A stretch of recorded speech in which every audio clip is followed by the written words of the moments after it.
Джозеф Най, известный американский политолог и профессор Гарвардского университета, любит задавать своим студентам такой вопрос. По какому признаку в начале 20 века можно было понять, что этот век будет уже американским, а не британским? То есть, другими словами, что позволило американцам, что помогло им вырваться вперед и опередить Великобританию в 20 веке? На самом деле ответить на этот вопрос сразу не так-то просто, потому что в начале 20 века Великобритания все еще великая держава, у нее мощный флот, огромные ресурсы. Но есть одно слабое место, по мнению Ная. И правильный ответ такой. В начале 20 века в США было в 3 раза больше университетов, чем в Соединенном Королевстве. Не знаю, пришел ли кому-то на ум сейчас такой ответ. На самом деле мало кому он приходит в голову. И это очень хорошо иллюстрирует то, что когда мы думаем о том, что же делает государство лидером в международных отношениях, ну или как минимум сильным игроком, в первую очередь мы думаем о чем-то материальном, каких-то материальных ресурсах. Например, нефть, газ или какая-нибудь мощная армия, передовые вооружения.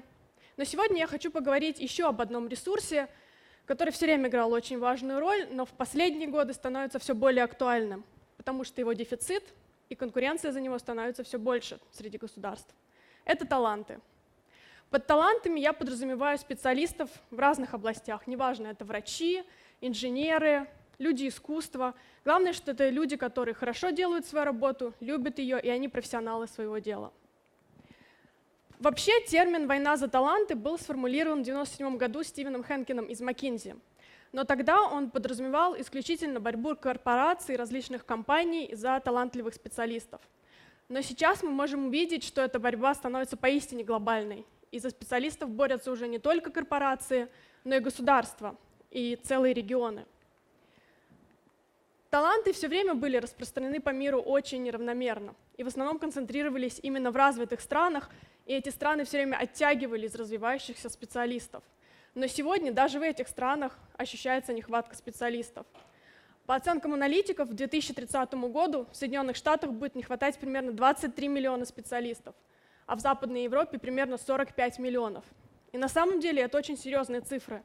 45 миллионов — это население такой среднеевропейской страны, как, например, Испания.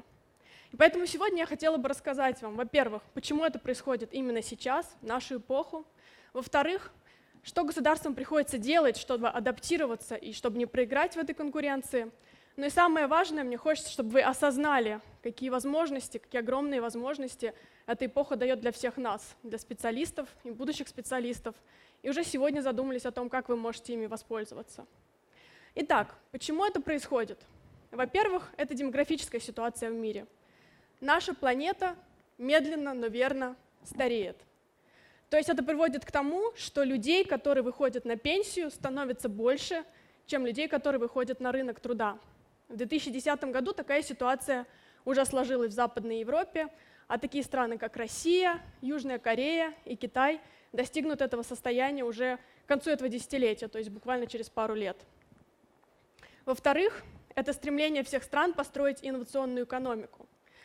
По отчету 2018 года в мире уже 36 стран с инновационной экономикой, а для поддержания такой экономики, как вы понимаете, нужны отличные специалисты, высококлассные специалисты.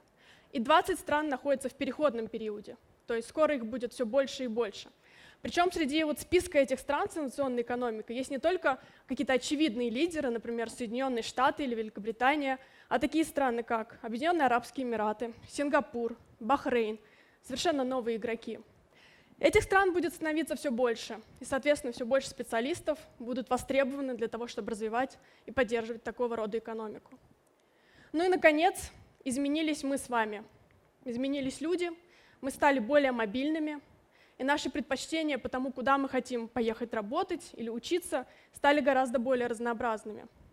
Это можно увидеть на нескольких примерах. Например, количество студентов, которые предпочитают учиться или хотя бы стажироваться за рубежом. За последние 20 лет эта цифра увеличилась в 4 раза. На самом деле я сама помню, когда 15 лет назад я училась в университете, куда-то поехать — это было скорее что-то из ряда вон выходящее. Во-первых, невозможно было найти информацию, не было вот этих вот сайтов, которые аккумулируют все гранты, предложения. Во-вторых, нужно было собирать эти бумажные документы, отправлять их Почтой России, и это все было достаточно долго и неудобно. Сейчас же Это практически обязательная программа любого студента, потому что это достаточно доступно и достаточно быстро делается. Во-вторых, это то, что наш мир стал гораздо меньше благодаря технологиям. То есть теперь, чтобы поступить куда-то учиться за рубеж, на другой конец света, или наняться на работу, совершенно не обязательно туда ехать. Достаточно иметь только ноутбук и Wi-Fi. Мы с коллегами каждую неделю собеседуем абитуриентов из разных стран мира, и самая большая проблема, которая возникает, это неудобная разница во времени. То есть если я вижу, что абитуриент откуда-то из Калифорнии, это значит, либо мне, либо ему придется вставать в 6 утра на собеседование. Ну, чаще, конечно, ему. Наконец, это космополитизм. То есть формируется такая прослойка людей, для которых принадлежность их профессиональному сообществу гораздо важнее, чем какому-то государству. И эти люди готовы переезжать очень много в поисках интересной работы, интересных задач, хороших условий труда. И даже, что интересно, показывают опросы, хорошей погоды. Например, мой коллега из разных предложений профессорской должности выбрал именно Австралию, потому что он очень увлекается серфингом, а в Австралии это абсолютно нормальное дело утром перед лекциями пойти на серфинг. И поэтому, когда он мне присылает в феврале какие-нибудь фотографии с пляжа, я ему присылаю какие-нибудь фотографии с открытия выставки в Петербурге. Ну, то есть в каждом есть что-то хорошее, в каждом месте. И поэтому странам приходится как-то адаптировать свою политику, чтобы не проиграть в этой гонке. И в частности, интересно наблюдать, как сюда встраиваются в эту конкуренцию абсолютно новые игроки, которые еще лет 15 назад были полными аутсайдерами. В первую очередь я имею в виду, конечно, страны Азии, развивающиеся страны Азии и Китай. Особенно меня интересует Китай, потому что я занимаюсь им уже более 15 лет. Я много раз была там сначала как студент на стажировке, потом уже как преподаватель. И я видела, как за эти 15 лет Китай изменился просто фантастически. И те успехи, которых он добился, в том числе в деле привлечения специалистов, просто поражают.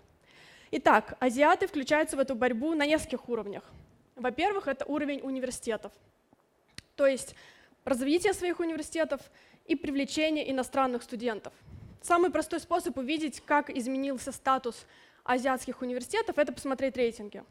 Например, шанхайский рейтинг, он самый старейший и он примерно с 2003 года создается. И все время, если вы когда-нибудь его смотрели, первые топ-100 университетов — это были университеты Соединенных Штатов, Западной Европы, Япония. Но в 2017 году впервые там появились университеты из развивающихся стран Азии. Это Китайский университет и университет Сингапура. А в 2018 году их было уже 5. Причем Китайский университет Цинхуа занял 45-е место, то есть он вошел уже в топ-50. Достаточно хороший прогресс за буквально пару лет, согласитесь. Что касается привлечения студентов, то здесь тоже похожая ситуация. Если в 2001 году самыми привлекательными странами, которые привлекли больше всего иностранных студентов, были Соединенные Штаты, Великобритания и Германия, то в 2018 году эта тройка лидеров выглядит так. Соединенные Штаты, Великобритания, вы можете догадаться, наверное, кто на третьем месте, Китай. Если кто-то подумал про Китай, значит, вы, в общем-то, поняли тренды современного образования.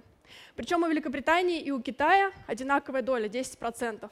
Китай уже догнал признанного лидера международного образования Великобританию. Каждый раз, когда я говорю, что вот азиатские университеты такие отличные, приезжайте все туда учиться, очень часто я вижу какое-то недоверие, потому что, мне кажется, многие еще не понимают, насколько Азия уже рванула вперед. И представляют какие-то китайские университеты, например, какими-то обшарпанными старыми зданиями. Но на самом деле это одни из лучших кампусов университетов, в которых мне удалось побывать. Вот, например, кампус университета Цинхуа, один из лучших в Азии, где совмещается классическая китайская архитектура и современная. Или, например, Пекинский университет. Абсолютно огромный, поражающий воображение кампус, отличное комфортное общежитие и огромные лаборатории, где можно проводить самые современные исследования. Университет Сингапура, пожалуйста. К сожалению, я там не была, но коллеги, которые были в университете Сингапура, говорят, что ощущение, когда там находишься, что будущее наступило.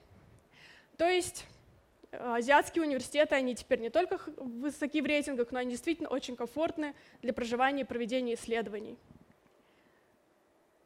Следующий уровень после привлечения студентов в университеты — это привлечение специалистов. И здесь у азиатов тоже есть свой хитрый план. Идея в том, чтобы сначала вернуть своих сограждан, которые по каким-то причинам уехали из страны, не смогли как-то реализовать себя на родине. Так называемые программы возвращения талантов. Такая программа есть у Малайзии, такая программа есть у Индии. В 2008 году такую программу запустила Китай. И они планировали возвратить 2000 человек, но за 10 лет возвратилось 7000 человек по этой программе. Благодаря тем интересным задачам, которые им предлагает правительство, и, конечно же, большой материальной поддержке. То есть вот эта вот проблема утечки мозгов, от которой страдали развивающиеся страны, превратилась при разумном подходе в такую ситуацию с рециркуляцией мозгов. То есть гражданин вашего государства, который чаще всего все еще знает язык, связан достаточно сильно культурно, уже получил хорошее образование или опыт работы в передовой какой-то стране и готов вернуться, чтобы поделиться этим опытом. То есть это, в свою очередь, развивает вашу науку, вашу экономику, и уже становится ваша страна более привлекательной и для иностранных специалистов. Вот такой вот механизм очень хороший. Кстати, Сингапур, который сейчас является признанным лидером по привлечению иностранных специалистов, в 1997 году тоже начинал именно с возвращения своих соотечественников. А сейчас в основных отраслях, которые для Сингапура очень важны, большинство специалистов иностранцы, причем очень высокого уровня. Например, там работал Алан Колман, это член команды, которая клонировала овцу Долли. Конечно, не стоит думать, что традиционные лидеры, такие как страны Западной Европы, очень быстро сдадут свои позиции. Конечно, нет, потому что их престиж, их знания, их умения, авторитет еще долгое время будут играть им на руку. Но мы можем увидеть, как им приходится адаптироваться, как им приходится отвечать на эти вызовы со стороны новых игроков. Например, Франция, она ввела специальные упрощенные визы для специалистов, которые им наиболее интересны, так называемый паспорт таланта. Германия вводит все больше курсов на английском языке, а не на родном немецком, чтобы они были доступны как можно большему количеству людей. А Австралия и Новая Зеландия разработали такую лестницу, когда человек может получить образование, затем с минимальными бюрократическими проволочками получить работу, а затем через какое-то время гражданство. То есть тут университет становится уже не просто таким местом предоставления образовательной услуги, а первым этапом интеграции специалиста в общество. И это решает вторую важную задачу — удержать специалиста, потому что это так же трудно, как и его привлечь. Поэтому сейчас не так-то уже и просто ответить на этот вопрос, кто же победит в этой глобальной войне за таланты. Но можно выделить хотя бы какие-то элементы, которые точно нужны будут государствам, чтобы не проиграть. Во-первых, это качество образования. Те страны, которые будут вкладывать интеллектуальные и финансовые усилия в разработку программ, которые помогут выпускникам решать проблемы не только настоящего, но и будущего, будут востребованы. Во-вторых, это открытость. Открытость новым идеям, открытость новым людям, умение и способность создавать комфортную среду для совместного проживания, для совместной работы людей с разным культурным, религиозным, этническим бэкграундом. Это тоже будет очень важно. Ну и, наконец, фактор комфорта, про который мы с вами уже немного поговорили. Это и хорошая страховка, и хорошая погода, и комфортные условия труда. Итак, что же у нас получается? Государства вкладывают огромные деньги, чтобы привлекать специалистов. Они стараются создавать комфортную среду, чтобы специалисты оставались. И даже некоторые меняют свое миграционное законодательство. А что же делать нам? Во-первых, постоянно учиться. Уже сейчас понять и осознать, что мир так быстро меняется, и чтобы оставаться конкурентоспособным, нужно постоянно совершенствовать свои навыки. Во-вторых, быть открытым новым возможностям. Искать их, не бояться, а если они появляются, обязательно ими пользоваться. Ну и, наконец, стать профессионалом. Конечно, это, может быть, звучит как-то банально, но на самом деле это означает всего лишь, что в каком бы моменте своей карьеры или учебы вы сейчас не находились, нужно просто сфокусироваться на том, что вы делаете, и попытаться стать одним из лучших в этой сфере. И тогда, чем бы мы ни занимались, мы сможем стать теми людьми, которые будут моделировать эту эпоху. Спасибо.